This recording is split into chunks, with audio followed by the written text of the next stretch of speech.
Hey guys, Stelios here from Bush Life, and we're doing our second part of our three-part video series about the TadiBrothers tactical, bomb-proof, bulletproof, fireproof, explosion-proof camera system. It's pretty neat. So what we're going to do is we're going to mount a front camera forward-facing. We're going to mount the camera in the back, and we're going to mount the monitor inside of the side-by-side here. What you're looking at is a 2018 Yamaha Wolverine X4. Pretty standard, nothing crazy going on here. So the front camera is pretty straightforward. The location choice was made for me. Before filming here, I actually took a look down here where we have a flat section. It's the only place we can mount, and I can't get the right angle here. We're facing up. On top of that, this bracket is plastic. The other option was to sort of mount, low down here, but now at this point, it might actually cause a ground clearance issue for me. I do smack into a lot of rocks when we're going down the trails, so that's a bit of a concern. And on top of that, I think we're going to get so much dirt onto the camera that I might have to constantly pull over to clean this. So I don't like that idea either. We don't want anything around here because the winch is here. And looking at the bumper, I've had this machine for 6 years, and there's only one scratch here, so it looks like the bumper doesn't get too much damage anyways, and it's a bomb-proof camera, so what's the worst that can happen? So I've gone ahead and pre-drilled this. I just used basically a pin punch, give it a good whack with a hammer to center it, then I drilled it all the way through. The difficulty with that is getting it perfectly straight, and we may not be exactly straight, but I mean, it's good enough. And the only other option was to cut this out and mount it in here, but I actually really like this, so I figured let's just do this. Oddly enough, when I drilled this out, a lot of stuff drained out of here, so that might even help with corrosion resistance, but nonetheless, what we're going to do is we're going to take these bolts out of here so we can separate the bracket from the camera.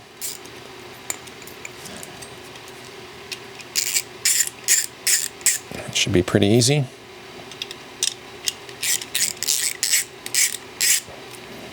There it is. There's all four. Now, with this system, we did do an unboxing video. We'll place a link to that in the description below, and a link to purchase it if it's something you're interested in. On our unboxing video, this didn't exactly focus, so let's try again, see if we can get a good close-up shot of the camera. It's really heavy. This is some pretty crazy stuff. It's like holding a brick. But yeah, if for any sort of full specs and stuff, just check out our unboxing video link down below. So let's get this guy up here. I don't think the direction really matters. Get our bolt in here and a nut. I only have one. I don't have anything in here really to center it, but if we tighten it up enough, I don't think it's going to go anywhere.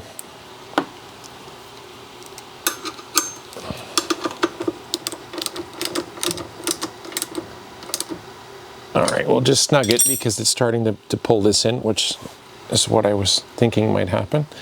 So let's get this back on here while it's still easy, and then we'll go back and tighten that some more.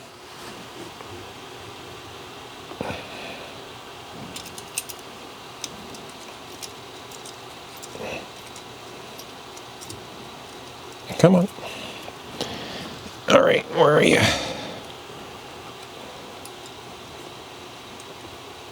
Come on.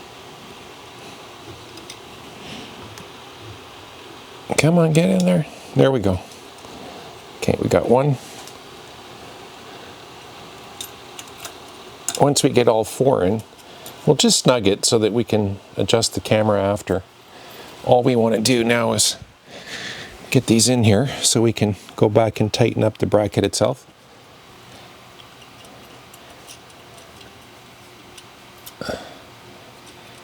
Good.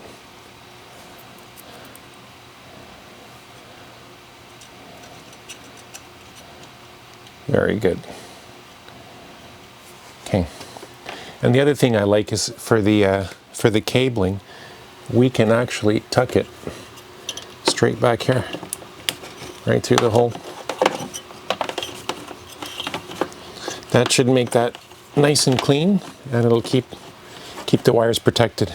Perfect. Oh, I'm happy with that. So let's go back and really tighten this guy up. And that should stop. I noticed the camera was sort of wiggling, which wouldn't be good while you're driving, but that really stiffens it up. So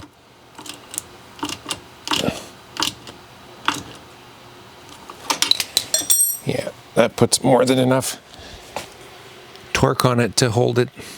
Yep, it's almost like one piece with the bumper. Okay, just gonna tighten it a little bit more.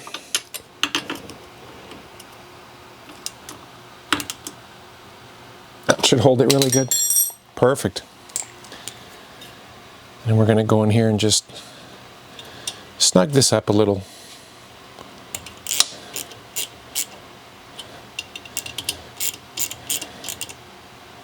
Then we can adjust it once we have our system up and running. So unlike a car, the nice thing with a side-by-side is everything's pretty easy. The firewall is a single wall and it's plastic, so getting a wire through for the screen should be no problem. And getting access here is also very simple. This just pops right out. There we go. And we can bring this wire. We're going to want to stay away from the rad because of heat. And okay, so I think we're going to drill a hole out here, but I'll bring you up for that. So let me bring you back.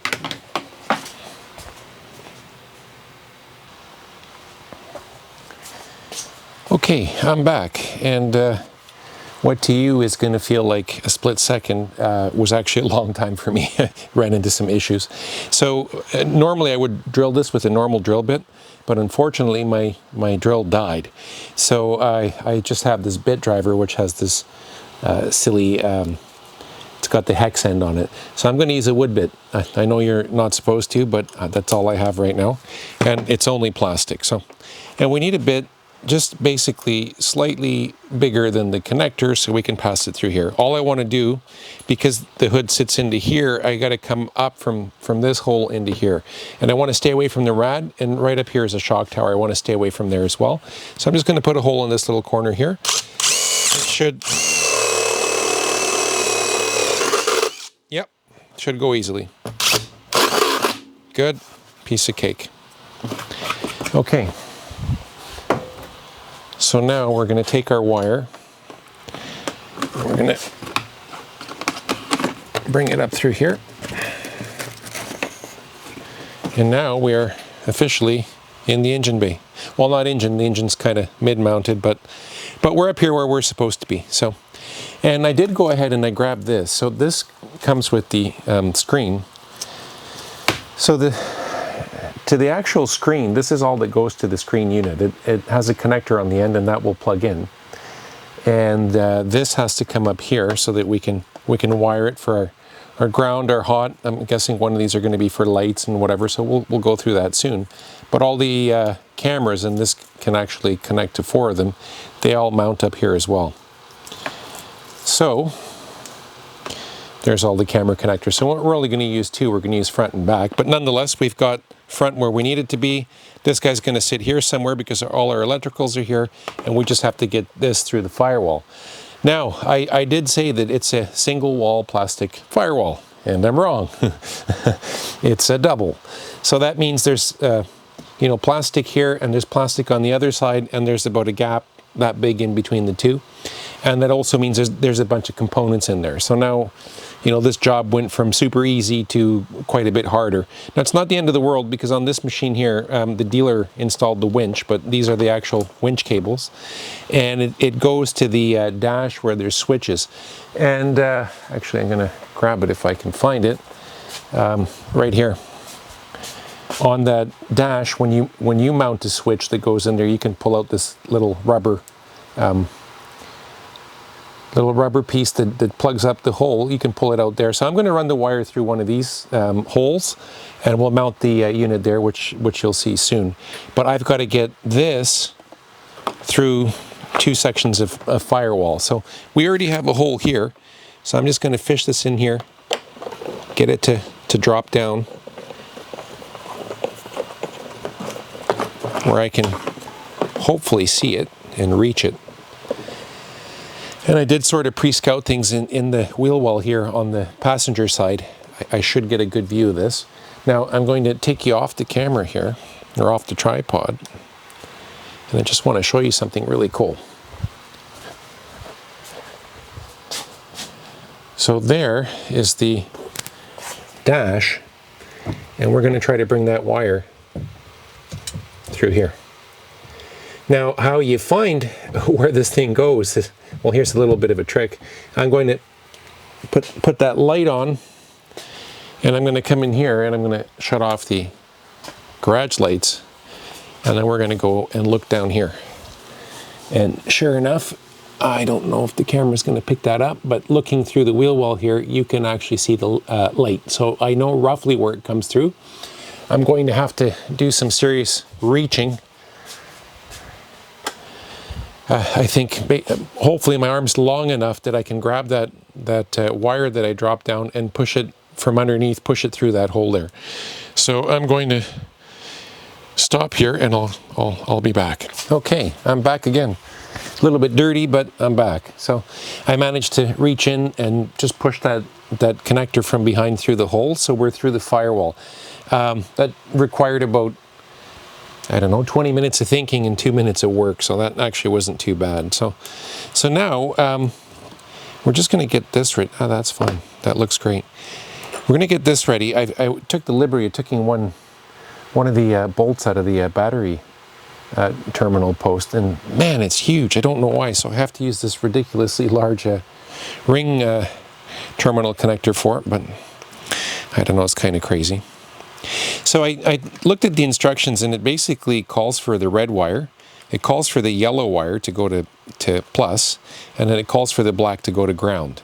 These other wires, I couldn't quite figure out what it is, and even in the book it says like channel 4 TRIG, so I'm guessing trigger.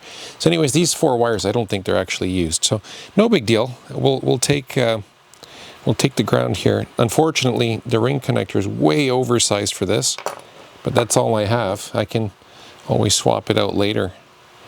But yeah, it blows my mind that a side-by-side would have such large battery terminals. Okay, let's tighten that down. Now, I have my entire life used crimp connectors since the age of 16, installing stereos into cars. I've never had a loose connection. I don't know, some people hate these things. I think maybe they just don't know how to use them, but I've never had one pull apart on me. And even on the side-by-side here, the LED light bar is installed the same way, and even with all the vibration, it's never caused an issue. Okay, there's the negative, and then with the 2 positives, I'm just going to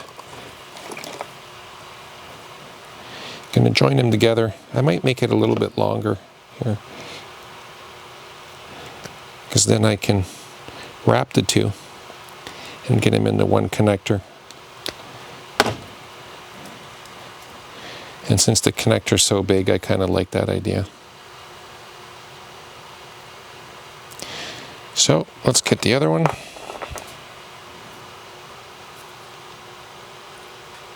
Same thing, we're just going to crimp it. Ah, it's so big. Come on. There we go. Not so bad at all. So there's the plus, there's the minus. I mean, you know, it just takes minutes. So this is the line going through the firewall to the camera unit. We'll worry about tidying up these lines. We'll probably coil it in here and clean all this up. We'll do this after, once we see how much line we need here. But basically, this guy's going to come here. We're going to connect this to the battery. These are going to be unused, and then what I'd like to do, channel one, there's channel 1. So there's Here's how simple that is. You can't mess it up. Let's get that connected. And our front camera, and we'll just tuck that all the way down. I'm guessing that's to keep the weather out. Our front camera is fully connected. This can just basically sit here. I'll get this onto the battery terminals. You don't need to see that, but we're basically wired up. I mean, that's way too easy. So I'll bring you back once we go mount the monitor.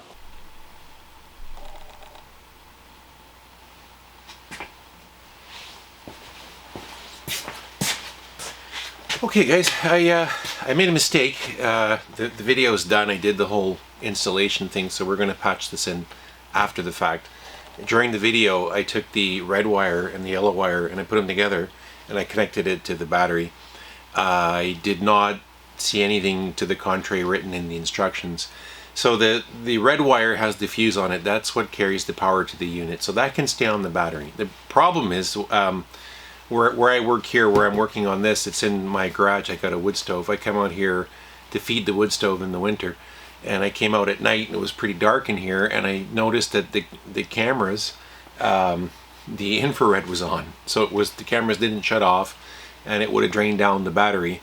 So I obviously made a mistake. So I reached out to TadiBrothers and they told me take the yellow wire and hook that up to ignition, which I did. So I found a source. Very simple. You turn the key on, you look for a power source, you find one, you shut the key off, and the power source is gone. That's obviously ignition. So I tapped into this. There's one harness here that had an ignition fed line on it. I tapped into that, and now it works perfectly. So the cool thing is I turned the TadiBrothers camera on, and now when I turn the ignition, the system comes on automatically, which is fantastic. You turn the key off, the backup camera shuts off. So that's fantastic. I'm really happy with the outcome. When I sit in here and start the thing up, I don't have to actually go turn on the camera. And I actually like having it on, whether I have the screen that's forward facing or rear facing, it's on at all times. It's kind of cool. Frankly, I did buy a mirror for this thing years ago, because when you're going down the trails, you can't tell if someone's behind you or not. And if you've ever been down trails, quite often you're zigzagging to get around obstacles and stuff, and you don't know if someone's passing you, if you're going slow and there's someone behind you. I mean, 9 out of 10 times I don't see a soul out in the bush, but there are moments where someone's behind you and they may be wanting to pass. So that camera will always be on, and even when I'm going down the trails, I'll have that on the rear view, because I'll use it sort of as a mirror. So anyways, it works great now. Yellow wire to ignition, red wire to battery. And then, like I said, with this, you have the camera turned on. As soon as you turn the key, bang, it fires up. You turn the key off, it shuts down, and it seems to run perfectly. Okay, so that's the correction. Sorry I made a mistake. Back to the video. Okay, I'm back. I've had dinner. It's dark outside, but I'm excited to get this thing done. So you are actually in the back seat, so welcome to the side-by-side. So next, we have our wire that came through here. I mean, there's lots of cable I can pull, whatever I need, and then I can coil up whatever's left under the hood. But here's a switch for the winch. Down here's a switch for the light bar. So here's a good spot to come through the firewall. There's already a hole in it. I don't need to make any damage. So the way this thing ships, the bracket is separate from the screen. I highly recommend to anyone doing an install is just take the extra step, take a minute or two, put the screws in so you can see how the thing actually sits. From what I'm seeing on their drawings, there's and I don't know if this is going to show up, but there's a hole here. So I would assume this hole goes here into that screw, and then that sort of curved piece would go up here, and this unit would sit like that. Unfortunately, I can't do a mount like that because that's not going to work for me. So I'm actually going to cheat, and I'm going to put the curved part over these two screws, and it will sit something like this. So I kind of looked at this earlier. I was thinking something like this, and if I'm sitting here, that looks pretty good to me. I can see this screen, I can see this one, but I guess the other big thing is, I have cup holders here. So can I get my, because this usually goes with me wherever I am full of coffee. So that's fantastic. The cup holder still works. So I'm going to mount this guy as high up as I can, and then we can always fiddle with this angle later. So that being said, let's take this screw out and get the bracket loose.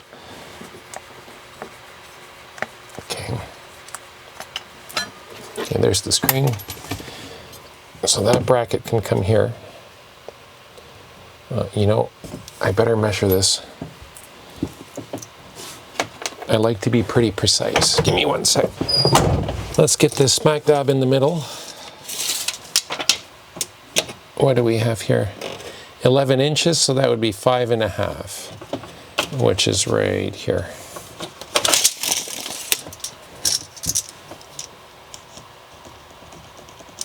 And I'm gonna mark it up here so I can see it. Yeah, there we go.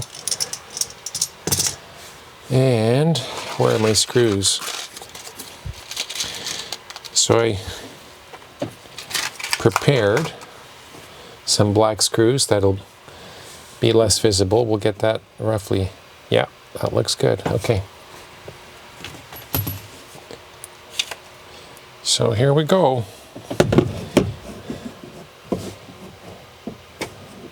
Okay, I'm just gonna flush it with the top of that plastic there, so. And that's not the right bit. Ah, come on. I'm out of hands here.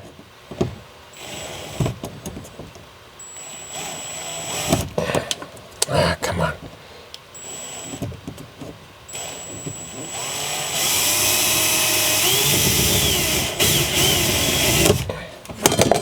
Wow, that is stiffer than I expected. Let's do this.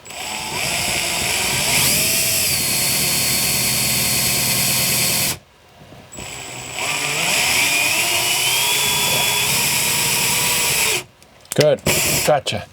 The other side will go a lot easier. So let's try that again.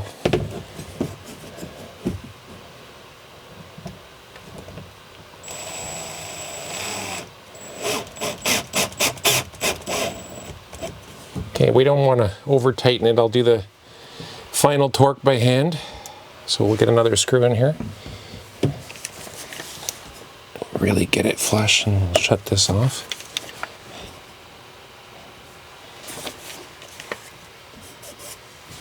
I really want this nice and level. Let's get that up just a little bit. There we go.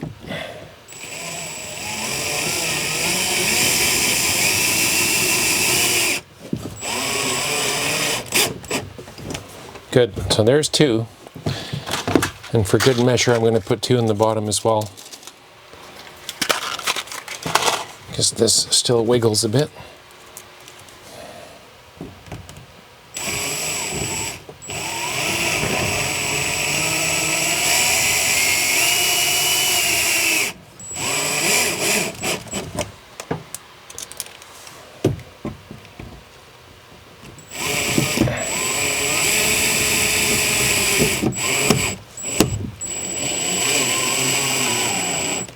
Okay, there's our bracket. So we're going to finish this by hand. It's going into plastic. I really don't want to strip anything here. Good. Good. Good. So now we can take this guy and put these screws back.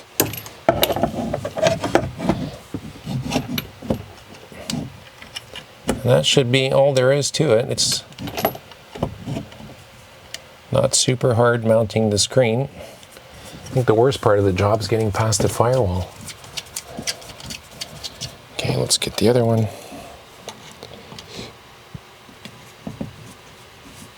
Good.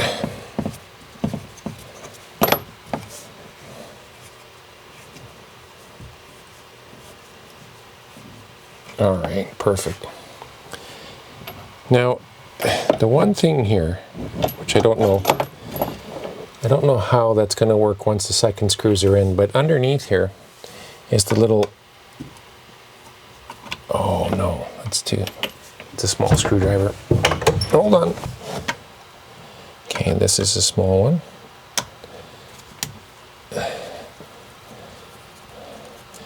I guess because it's heavy duty and tactical and maybe waterproof and all those other goodies.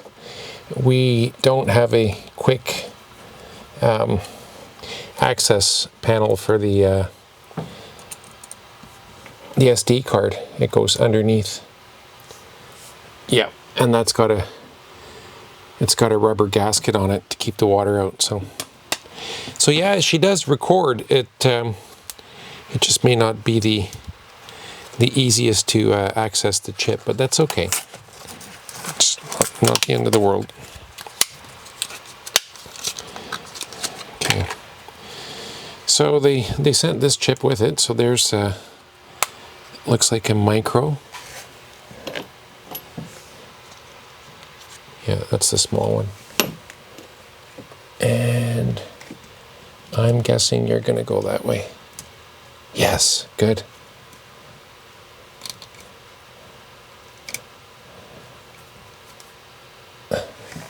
So the only thing I'm wondering is when I go to take it out, will I be able to flip it up with the second screw in here? Probably not. I won't have it, so I'm going to have to take these upper screws out in order to angle it to get to the SD card, but that's okay.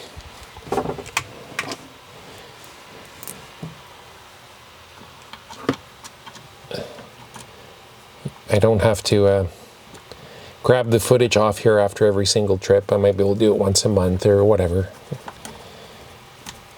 So, SD card's in. Now we can record. This is, oddly enough, they just came out with this recording capability. They only had a handful of units to demo, and they sent me the latest and greatest. So I'm one of the first to actually test one of these units that can record. So before I put in the other two screws, let's connect this and make sure we can fire this thing up. Oh yeah, sweet.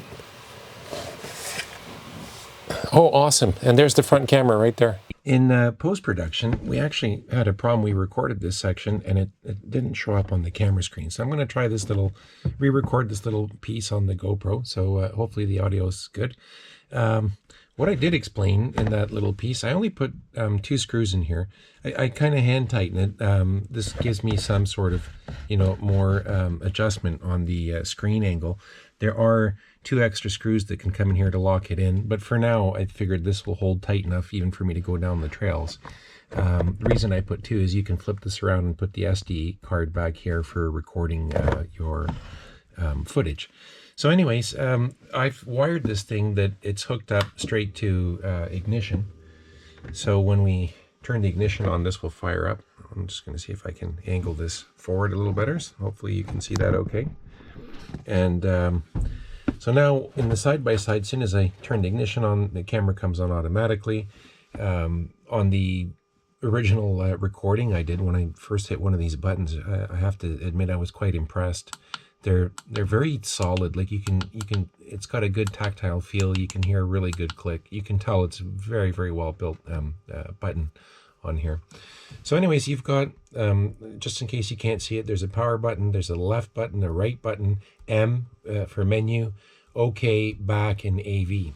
So AV basically scrolls between different view settings. So the Cam 2, this would be the rear. Cam 1 was the front. Cam 3 I don't have, and Cam 4 I don't have. Then it'll go into split screen, Cam 1 and 2. So this is the front of the side-by-side. It's just basically my bench. It's going to have a bit of a fisheye view because we're in a tight space here. Same thing with my garage door. And by the way, in the third video, I'm going to take this down the trails and get some really good footage and go through all of this nicely. But yeah, hitting the AV button basically cycles through all these different menu screens here. One piece of feedback I have for TadiBrothers, and I'm pretty sure they'll run with it. They're pretty amazing. It'd be really nice to suppress, if possible, the cameras that are not in use. I don't see it as an option here. It's the only thing where I wish we could improve a little bit. Other than that, I mean, this system's been absolutely perfect. It's pretty incredible. But it would be nice to suppress some of these so that you don't cycle through some of those other options. So anyways, here we are. Here's the the main camera. The funny thing here is this was flipped. So the chair would show up on this side, and the chair is actually on the right side of the side-by-side. So to fix something like that is super easy. You hit M for menu.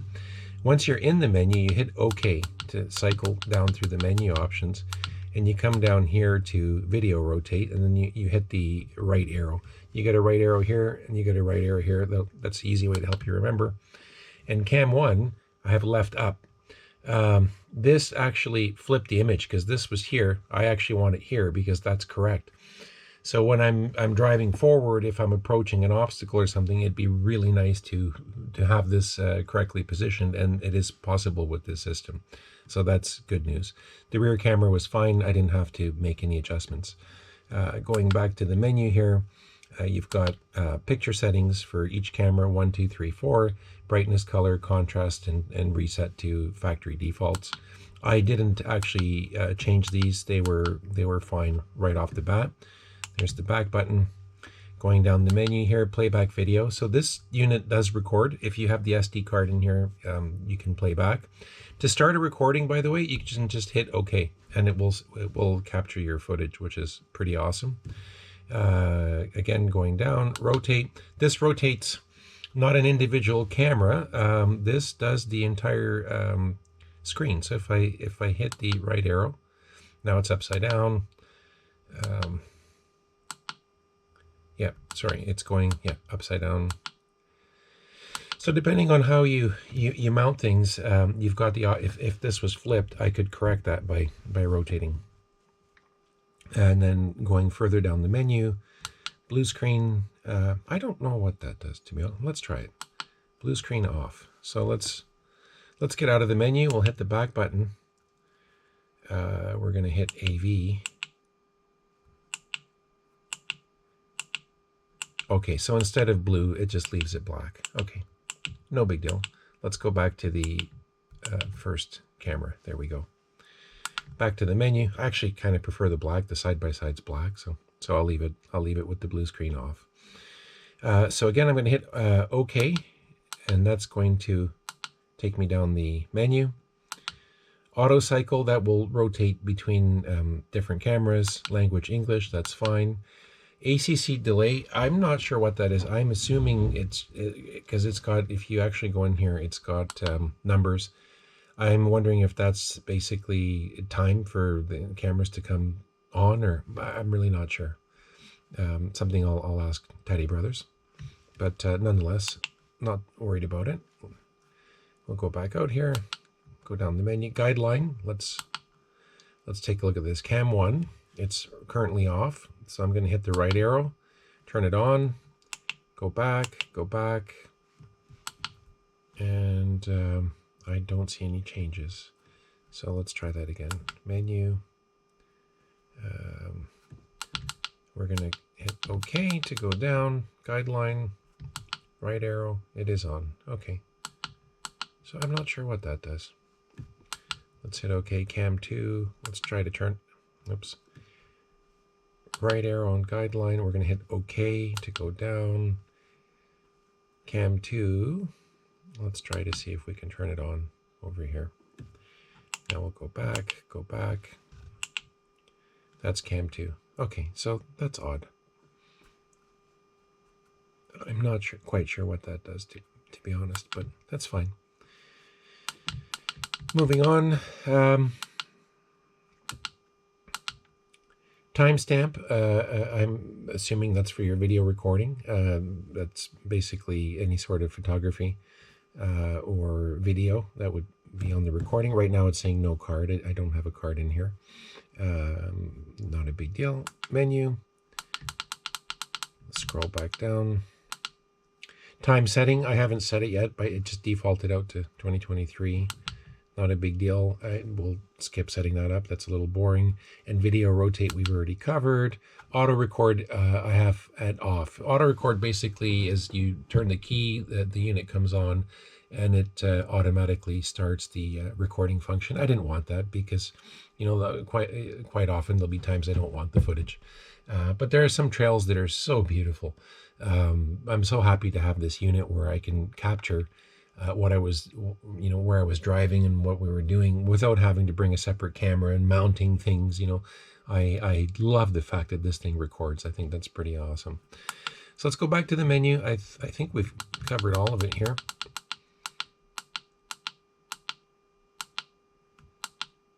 Auto record, long, that's length, and then format. This will be to format the SD card. No, let's go back. Let's go down, and this should restore to default settings. And there's your version for the unit. So that's it in a nutshell. I mean, it's pretty solid. The buttons are nice, and the menu's pretty straightforward. Takes a little getting used to, because when you hit M for menu, and you would assume that would scroll you through, you actually have to hit M and then hit OK to cycle through. That's the only thing you have to get used to. After that, you know, once you get the hang of it, pretty straightforward. Okay, now I'm going to send it back to the original video. Hopefully this showed up better. Well, we're going to have a lot of fun with this later anyways. But yeah, there's the camera. It is a 170-degree view, so it does give it a little bit of a fisheye effect. That's you know, obviously a straight wall there.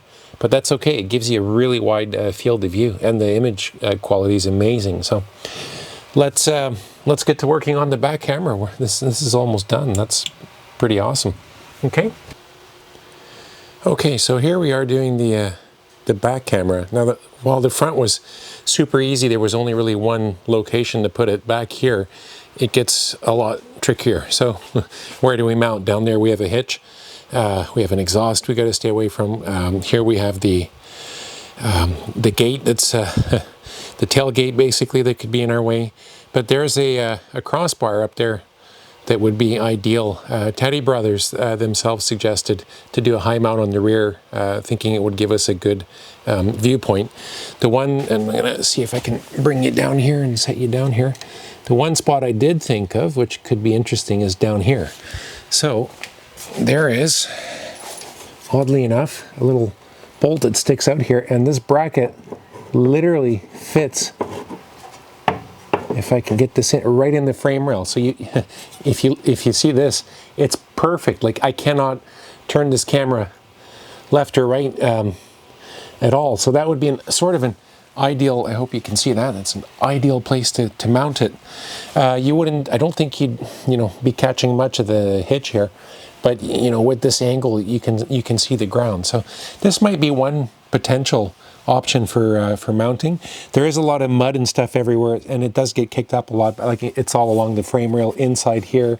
So that's the only other thing I worry about putting it here, is it might get ridiculously dirty. So we have the high mount as an option as well. Now the other thing and I'm going to move you back again here. For reversing, if I'm going to tow something, obviously I'm not towing something super heavy. So I don't really need a backup camera in order to hook up the hitch to a trailer. Whatever trailer I'm hooking up to, I can get close enough, and then I can go and grab the trailer by hand. It's whatever I'm towing is not going to be super heavy. Unlike a car, like I've got an enclosed trailer, I need to get the hitch right underneath. I got to get the car's hitch right underneath the tongue of the trailer, because you cannot move the trailer a millimeter, and that's where a camera is, you know, a godsend. But it's not technically something I need here on the side-by-side. So the other thing I'm thinking of is to do it up here. I'm going to fold this down. See if I can bring you guys up here. There is that bar over there. Yep, you're staring at the sky. But what I can do, just for now, I can put a zip tie on it. And here's an idea for you guys, is if you're not sure, before you start drilling holes, if you can get away with the zip tie just to position stuff, it gives you a chance to try it out and see what it looks like. So I just loosely ran the one cable through the side-by-side here. It's already connected under the hood. I can just plug that in And we can go here. Yep.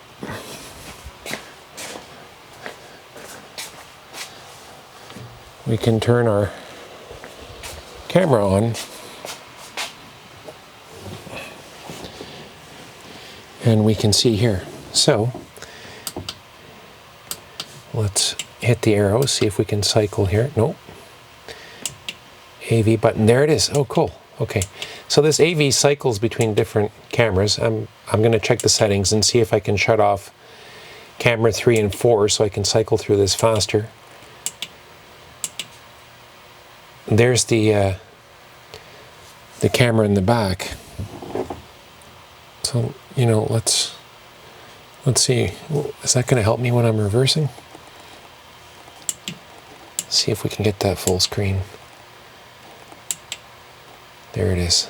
What am I looking? Oh, geez, it's I was wondering. Okay, that's not going to work. Hold on.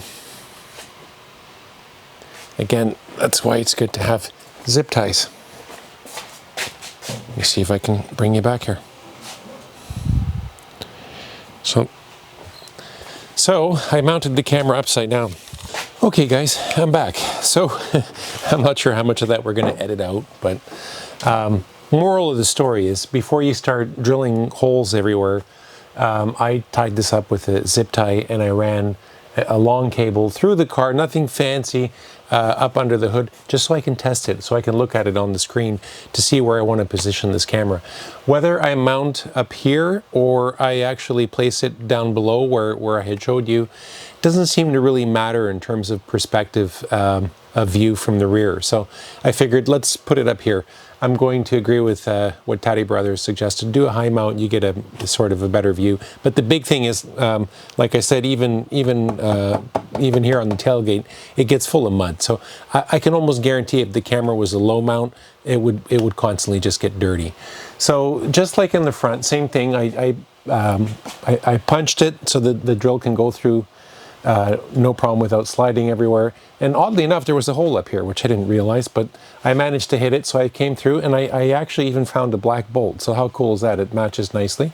The camera, you can't, I would have preferred the bracket to come this way, but you can't, because the camera, the back of it would hit this. So it has to be mounted either below or above, and it doesn't fit in here. So when I mounted this, I did flip this up. The shroud here, I don't know exactly why it's there, but I'm 99.9% certain it's to block the sunlight off the camera so it doesn't affect contrast and brightness settings. But it's just, I'm almost certain it's just for glare. So anyways, I did, when I mounted it, I did flip it. So in testing, and this is why I said we might edit some stuff out, I was fiddling with the menu, which I don't know how to use yet because I just opened the thing, and I do apologize for that. But you can flip individual cameras. So if I would have had this camera mounted upside down, let's say that's the only way I can mount the thing, it's no problem. You can flip individual cameras. You can rotate them right on the unit. So we'll look at the unit at the very end. But anyways, the only downside with the shroud being up here is it hits the bracket, so that's about as high as I can go, but that's level. For reversing purposes, I'm pretty sure I'm going to be aimed down a little bit. And the other thing is, if I'm just trying to get a wide perspective, I like knowing that there's no one behind me on the trails too, because you can drive down the trail sometimes for hours and there won't be a soul behind you. And as you're going down the trail, you often go like this, you're weaving and zigzagging because you're avoiding rocks and obstacles and stuff. But you never know if someone's behind you and wanting to pass. So a long time ago, I bought a rear view mirror and I mounted it, and I look back there every once in a while just to make sure no one's behind me. Now I can actually just use this. So there is another sort of point to having it up here. But no, I'm happy with how it turned out. I left a little bit of slack on this wire, and I'm just basically at this point going to take zip ties and mount it along the frame here. What I do like to do is put these every so often. I'm pretty anal about having them all go the same way. So we're going to put this guy here. There's no other way really to run cables. It's got to you can't encompass it in anything. I could have gone up and run it on the inner frame rail, but then you're going to have a piece of wire here, which I don't like. So I figured I'll run it along here, then I'll come up here, and then I'll run it on this upper frame rail, and I'll run it on the inside so that the wires are well protected. And the other thing I always like to do is clip these off so it doesn't look so odd.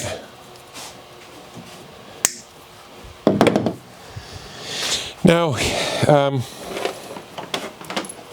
there's the camera and the connectors obviously under the hood.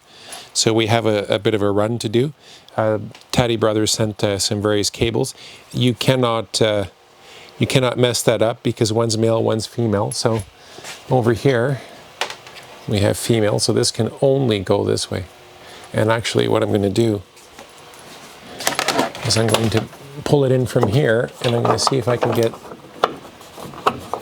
I'm just going over top of this cross piece, so this way it'll tuck nicely on the inside here. So let's bring it around, and that is perfect. Now we can just connect it. It's a simple screw-on connector.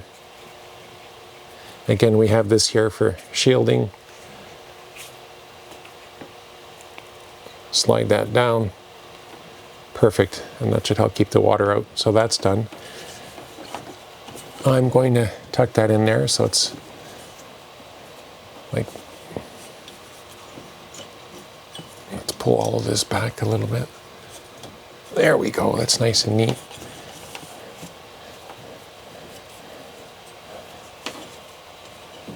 Maybe something like that. You know what, let's just do this. Yes. That's better. It'll give us a little excess cable here, but that's okay. There we go. Okay, I'm okay with that. So, again, I like to have them facing the same way.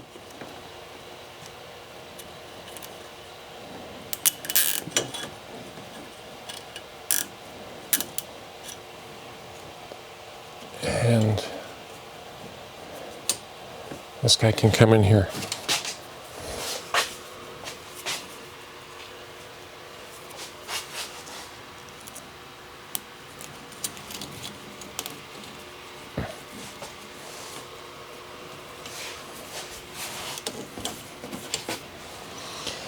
So we'll run it again inside this, have this rail here.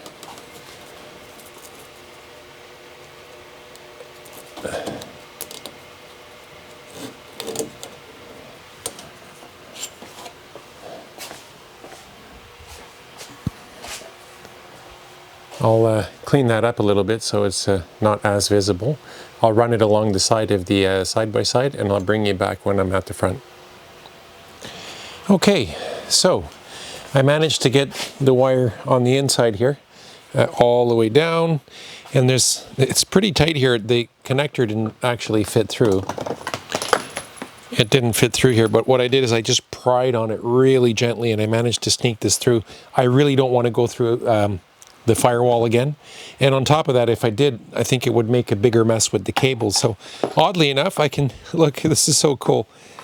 This has a little bit of give. This is an aftermarket window, which, by the way, this time of year is super nice on the machine. In the summer it opens right up, but I cannot tell you what a worldly difference is staying warm with this window. So this is stationary, but it's got a little bit of give because it's rubber, and I noticed there's a little groove here where I can just tuck this in. I'm assuming that should fit with the hood no problem. Oh, maybe not. Okay, let's try.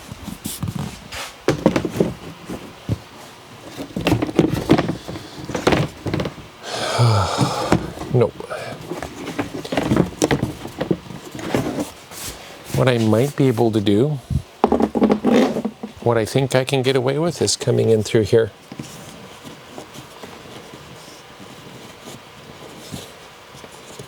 And just coming down here. There's a little lip in here. Let's see if that closes up.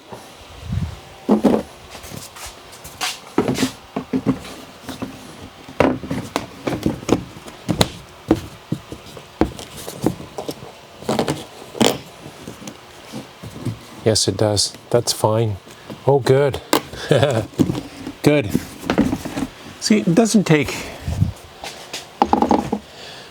too much.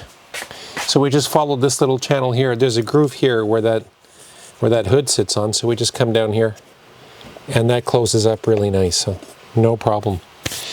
So now we have to come across. I'm just going to tuck it down here. Let's go in behind this guy over here. Yes, that's good. And let's see if we can maybe clean this up a little bit. I mean, there's not much to it. We have some extra loops here. But yeah, just like that, that helps a lot. We'll take these 4 lines that aren't used, and that sits up there like that. So you know what, that's kind of perfect.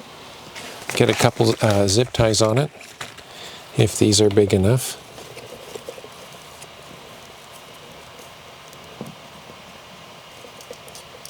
Oh, perfect.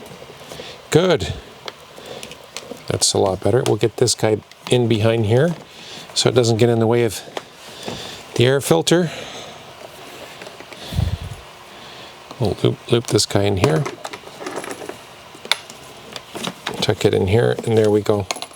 That is perfect. So now we want to make sure we're on channel 2. That's 3 and 4. So there's channel 2. Simple screw-on connector.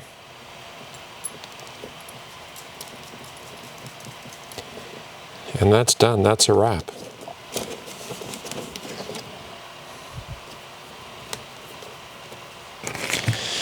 Yeah, we've got, it looks like a mess, but these are extra wires for the winch. Same thing here. I guess the dealer, when they installed it, they coiled it. You never know when that wire comes in handy. And the only other aftermarket thing we have is that light bar, so you end up getting a lot of wires in here, but it's fine. It works great. I can access the air filter and whatever else I need. Let's check here for final fitment. And this guy here, I could always take a little, you can get that little plastic holder with 1 screw and just mount it here so it stays out of the way. But for now, let's just try this fitment.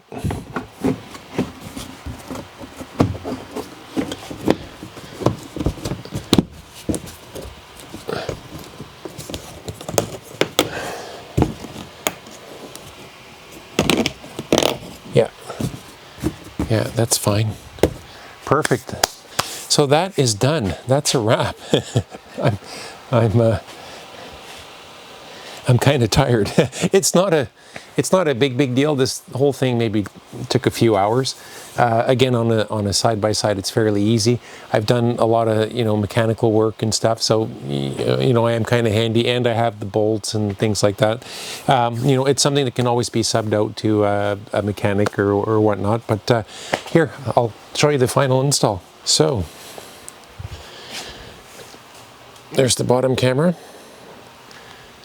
And we're going to come around to this side so we can see the screen. There's the wire. Runs all up along the roll cage. Goes to the back, across the back bar, into the back camera. Which is over here. I could not be happier. So inside here, and I'm not sure if we have enough light for this, but we will take this out on video number 3, and we're going to run this down the trail, and I can show you how all the menu features work. But it does cycle in between different view modes. So there's camera 3 and 4. There's 1 and 2 side by side. There's 3 and 4, which we don't have, obviously. But there's different ways you can display your cameras. You can rotate individual cameras, which is great. And then you can go into a full screen view of it. There's the front, and there's the back. So it's working as it should. We're going to again launch a third video and take it down the trails, and I'll show you how all the menus work. I figured it out. It's not too bad. And that's that. So again, a link to the unboxing video will be down in the description, and we'll place a link for the actual product if it's something you wish to buy. We do have an affiliate commission. It's a small commission to us at no charge to you if it is something you do buy. And aside from that, we're going to get into, like I said, the third video. That's going to be the fun one. The unboxing is fun, and actually riding down the trails with this thing is going to be a blast. Today's video is more of, something that has to be done, and that's how you get it done. So anyways, thanks for sticking around. Hope you enjoyed that, and have a great day.